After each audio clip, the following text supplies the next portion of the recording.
Hi everyone! I'm Manang Viday, born and raised in Ilocos Norte. Dito nagsimula ang kwento namin.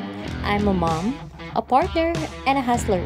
Sa umaga, I'm a certified nail and lash tech, creating small moments of beauty.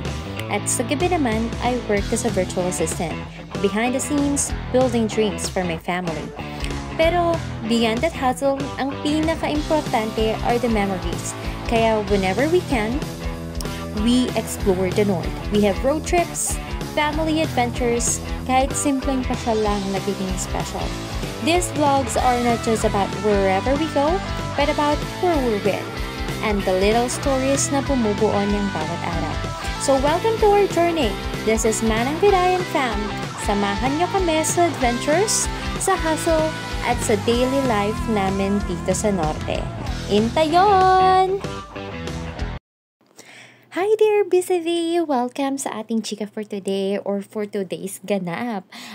Maggagawa tayo or magdi-DIY naman tayo ngayon ng ating costume ng mga bagets. So, ayan. Instead na mag-rent ako ng costume, I prefer na bumili na lang ng tela para gawing costume ni Dylan bilang ifugaw. Ayan. Nagkumuha lang naman ako ng sando niya para gawing pattern. Super tipid hack. Ilatag mo lang yung tela, sundan yung shape, at ready na for tahian. At sa pang ibaba, kumuha lang ako ng brief. Tinahi ko mano-mano para maging fit siya sa pinaka-brief niya. So, tada! Ayan na yung ganyang ifugaw costume. Ayan yung pinaka-base. And,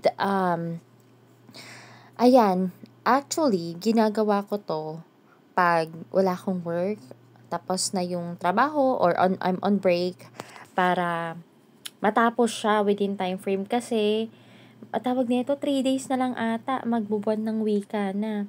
Eto naman, nakahanap ako ng putol na curtain rod namin. Ayan na yung gagawin kong parang pana niya. I don't know what is the tawag doon talaga, pero parang pana. Gumawa na din ako ng mga abubot para sa kanyang arms and sa paa, para naman hindi napaka-plain yung itsura ng ating costume, 'di ba? Ayan siya. And glue gun. Andyan ako sa may nail table ko. Kasi kumuha pa ako ng gel polish na silver para dun sa pinakapatusok, para lang maging realistic yung pagka-silver niya. Kasi kailangan natin ng effect sa ating costume.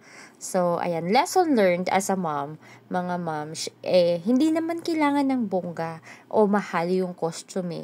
What really matters is yung oras na ilalaan, yung effort, at yung love na binibigay natin para sa mga anak natin.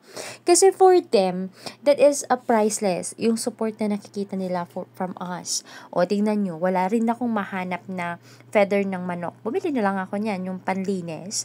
Tapos, minano-mano ko na lang natanggalin. I'm doing the props while I'm working. Ayan yung kinaumagahan buwan ng wika na. Ayan. Eto yung sinasabi ko naman sa inyo, 'di ba? Gel polish ko talaga yung dulo ng pana.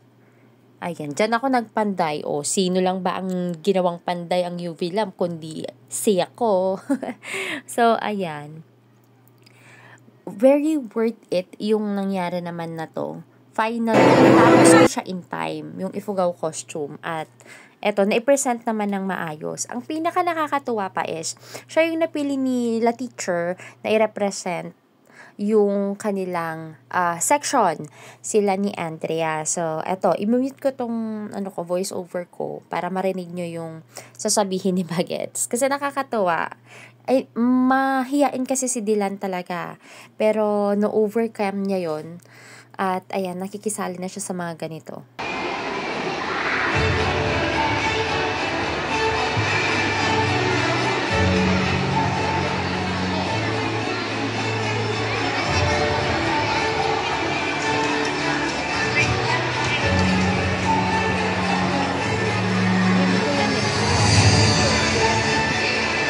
Mga kaibigan, narito naman ang mga kalahok mula sa ikalawang baitang.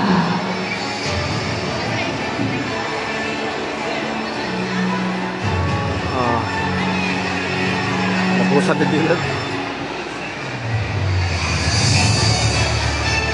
Ako po si Teresa Andrea S. Layugan mula sa grade 2 sa Pagitan. Ako po si Auntie Dylan Espiritu mula po sa grade 2 sa Pagitan. Malay nyo.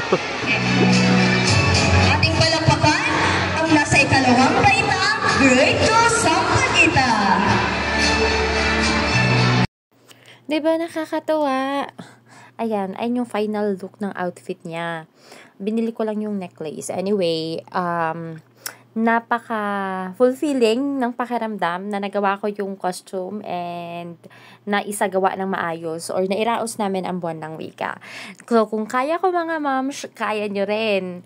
And for today's ganap, ayan na muna. Sa susunod ulit!